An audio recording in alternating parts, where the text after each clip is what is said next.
5, 4, 3, 2, 1. It's time for the IOU. Let's go. Okay, guys, welcome back to the C&J show, and I have my favorite gin and juice here, and I have my sister Neek, and we're gonna continue this video with Shekinah and Tiny and T.I. and this whole fallout. Big mess. It has gotten very ugly, obviously. So what we're gonna do is I'm gonna pass this mic to Neek, and Neek, you're gonna go ahead on and let's hear what you gotta say. Welcome, guys. So basically, I'm just going to give you guys a message from Wallow, just a little snippet, and then we'll jump right into the conversation. Yeah, baby. Let's talk about the victims themselves, huh? Let's talk about the victims that be victimizing themselves. The people that's out there, oh, I'm not here because of that person. I'm not winning in life because of that person. You're not winning because you ain't doing shit. That's why you're not winning. No. It's not nobody's fault. And family members, successful family members, people that's successful, that's making things happen, the friends, the families, the associates, don't you be feeling sorry for them. Don't let them beat you up and have you feeling sorry because you're tired of them using you. You're tired of them abusing you. You're tired of them taking advantage of you. But to all you victims that be victimizing yourself, the Victims Association. Okay. Now, Jen, we're going to give you this mic right now. And you know what? We left off because, you know what you were saying with Tiny and Shekinah. Now, we just heard Wallow basically saying, please don't feel as if someone owe you something or they gave you something. And when they gave you that torch, you didn't run as fast as you could with it. And now you feel like they're making the millions and you're still in the thousands. Come on, tell us. Right. I think he's right to a certain extent. I feel like a lot of times you get to the end of that bridge and you do need somebody to throw you a rope. Yeah. And I feel like a lot of times, you know, our hands are tied, and especially in the entertainment world, if we're going to talk about Tiny and Shekinah and, you know, the show and things like that, because then you think about other shows like with, you know, Nene and the Housewives and things like that. She was a pivotal part of the show, but you have cast members, the show being Real Housewives of Atlanta, but you have cast members that were under her, and a lot of people's, you know, eyesight, they have their own spin-off shows and doing their thing, multiple cast members actually, and she is still there without a show. I feel like a lot of the times with the entertainment world is very political. Yeah. And I think it's not, you know, people crying, oh, woe is me. It's literally, I have my hands tied behind my back. And if you're that person that can help me, throw that rope to me because I need to get to the other side. Yeah. You know, you're making millions, you're bringing in those millions, your family is well off and things like that. And I'm trying to get there. If you can do that, then why not?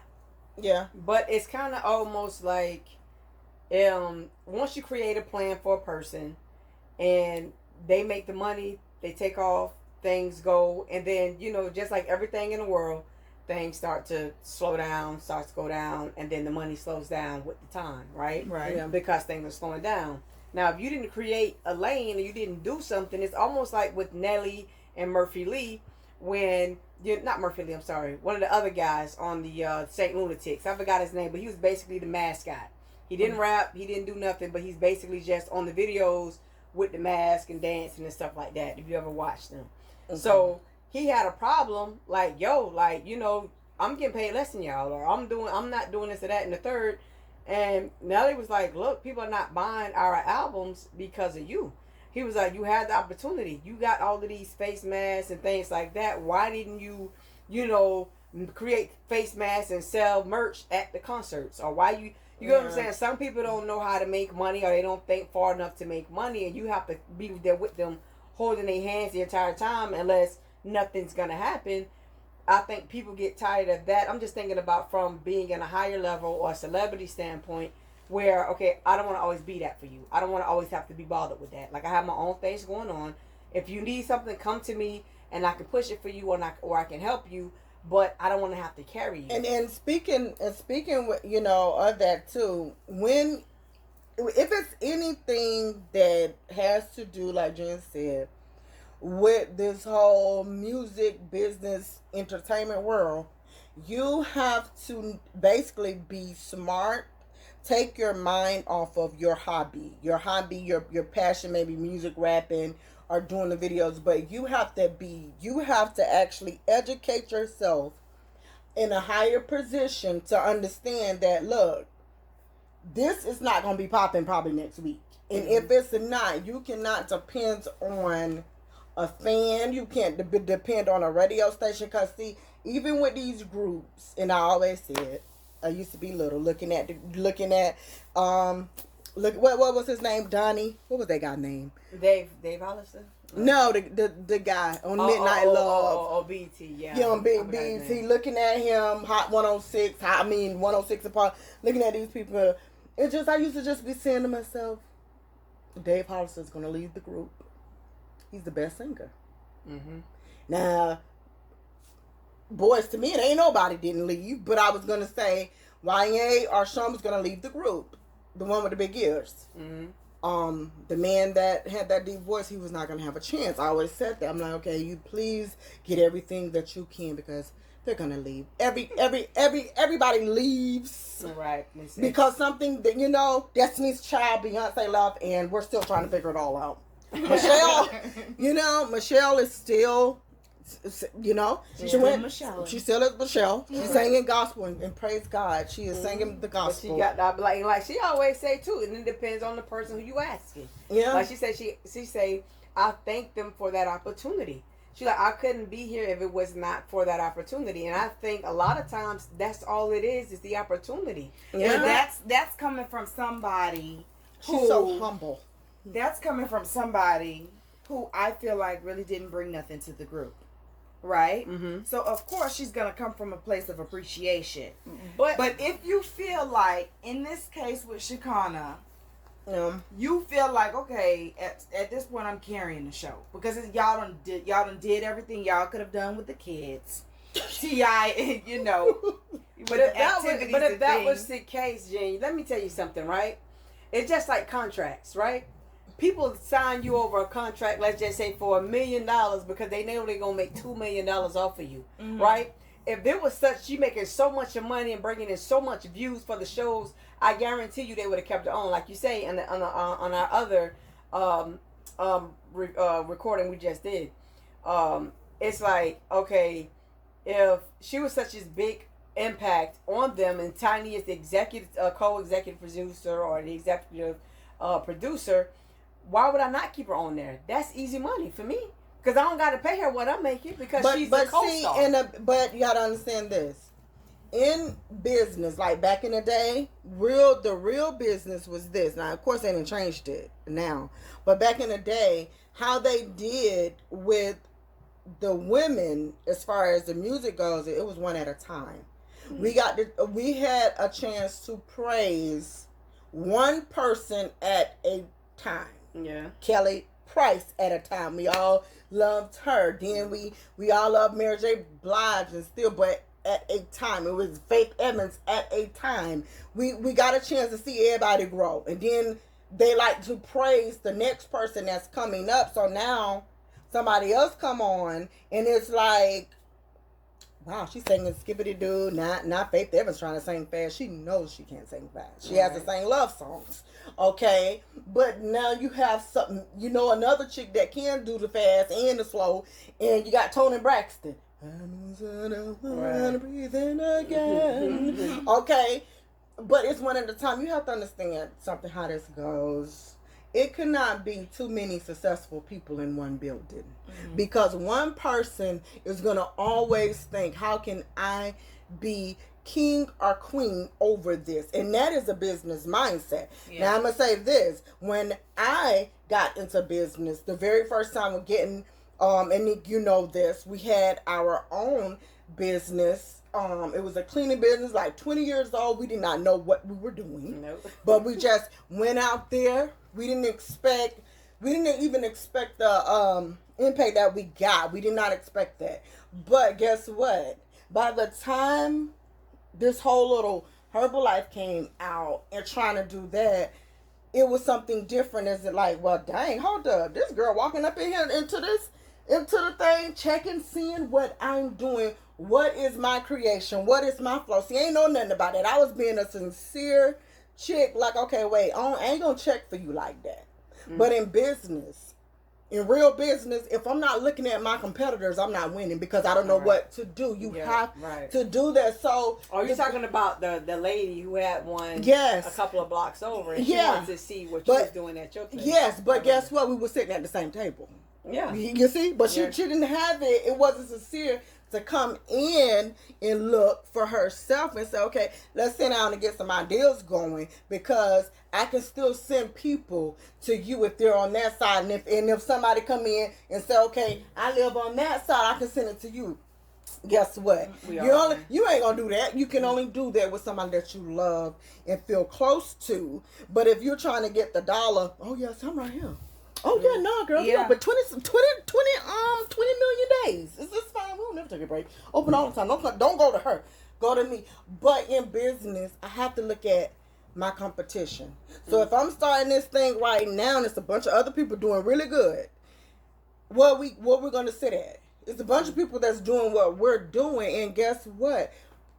We are probably not where they're at, whether it's because of the years or something we're not doing. But I guarantee you, a good person is going to look at their competition and see what they got to do. Now, I'm going to say for Shekinah, like I just was saying, I think with her being very young at the time and young-minded, and I think even with Tiny,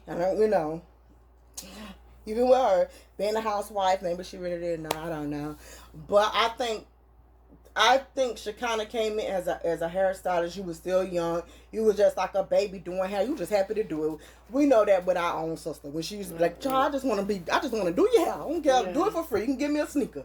And she literally said that could do hair real good. Just give her a sneaker because she loves candy. But the thing is, Shekinah, which one you was more happy with?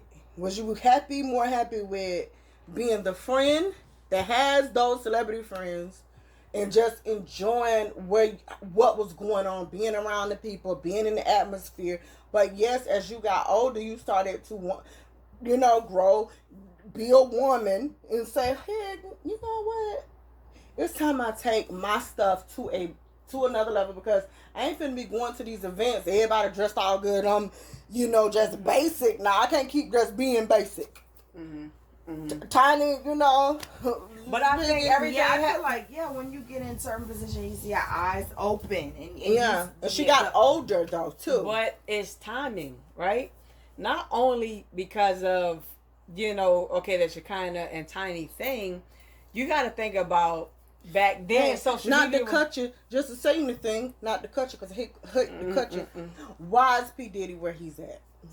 Because he switched over for music, and he was the owner of everything. He did Ciroc. He did, I'm sure, other investments. He got there off of the backs of them people. I feel like all of those people, you just let it body Ciroc could be a little bit stronger, because I've literally had about 3 whole bottles of it. But what I'm saying, you're saying where he is now, that ain't. I mean, all of them guys made a lot of money. No, what I'm saying is, when I just said that, when I just said that, I meant, who his mentor was and why he was going to be successful, and he can outsmart the people that's around him any given day. One, he came in smart, a college kid, but because guys, we know Diddy couldn't rap for nothing. Now the thing is, Clive Davis. Now, if Clive Davis teach you something and you don't make it, something is wrong. I don't know if he was probably doing a little drugs. Clive Davis was his mentor. He's the biggest. I understand that, but everybody got to understand something too, because everybody want equal pay and equal this when you ain't put in equal work. You didn't. My name is not yours. You're not Tiny. You didn't write no Scrubs. You wasn't out in 1991 and 92 making music. Oh, but hello. No, but Jen, it's no but. Let me don't cut. Now, Jen. But listen, let me tell you something. You just made a good point. But what I'm trying to explain to you is this. I'm sitting in Indian style. Go ahead. But here's the thing, right? It's like if I gotta do something like, for example, if I gotta sign you or put you on or whatever it is, let's just say you making me $2 million, you're not gonna get $2 million. You're not gonna get $1.5 million. I feel like all of that is crap. Let me tell you why. That's true. You're gonna do business with your heart. You're gonna lose. No, look. You look at other shows like Love and Hip Hop and all of these things. And those you have people like creating fake stories. You have people like Stevie J, who was a big producer. You have all of these Young Jock and what's Scrappy and all of these people that we knew before the show. Yeah. But Jocelyn, who's a nobody, came and basically took over the whole show. True. I feel like that's the same thing. You can't use people past what they've been doing in the past. What are you doing right now? How are you entertaining right now? Am I tuning in to see Stevie J? No, if it wasn't for Jocelyn. That's you. I was watching it. Stevie J was funny. I was watching it for him too. For him and Jocelyn and Mimi. I'm not gonna lie. First show, the first two was the best. If the dynamic wasn't there, if say for instance, if it was Stevie J, if it was Mimi, and then if it was somebody timid, not like Jocelyn. Because Jocelyn is a firecracker. It would have been boring. What if they was like, hey, Michelle? At the end of the day, what you got to understand is everything is about timing. Because either way, Jocelyn just not getting a spin-off or whatever it is a couple of years down the line because she quieted down some. Because she was stubborn and they had to almost blackball her. Right, and they she was on drugs. And so at the end of the day, we don't know what she got paid at that time. She probably wasn't getting paid hardly nothing. You get what I'm saying? But she just wanted to get from the street. She wanted to stop stripping. So it wasn't going to take no whole bunch of money to get her what she wanted. Praised, Stevie J for taking her from that life. Because who wanted me sitting up there and just like, come on now. Right. But guys, listen, we're going to be back with continue this to round 3 because, it's going to be long. But we're just trying to let you guys see maybe the sides from each person until we really get to these allegations, and all this other kind of stuff that they're doing and seeing where Mr. Willis came from and trying to see who and now the Mr. Deliver Me, I'm delivered. Where he came from in the thing. I mean, it's just gonna get I think it's just gonna get bad. I feel like Shekinah is looking at the people of today and where they are off of their 5 minutes of fame. And the thing is, it's a different time. If this would have been... Nick, the show was just out. G&D, what you talking about? But isn't Shekinah good at the, with the Twitter? Isn't not Twitter, but Instagram. She got the blue check. But she's making money from that. Yeah. Hey, let's just close the door. We're closing the door on this one because we're gonna come back with all you guys. But just leave in the comments and stuff. Just tell us how you feel, where you should be at. We're not talking about anybody and putting nobody in no places. We're just letting y'all go. We're just trying to take you guys from the beginning up until now and how things be. We know how this stuff go.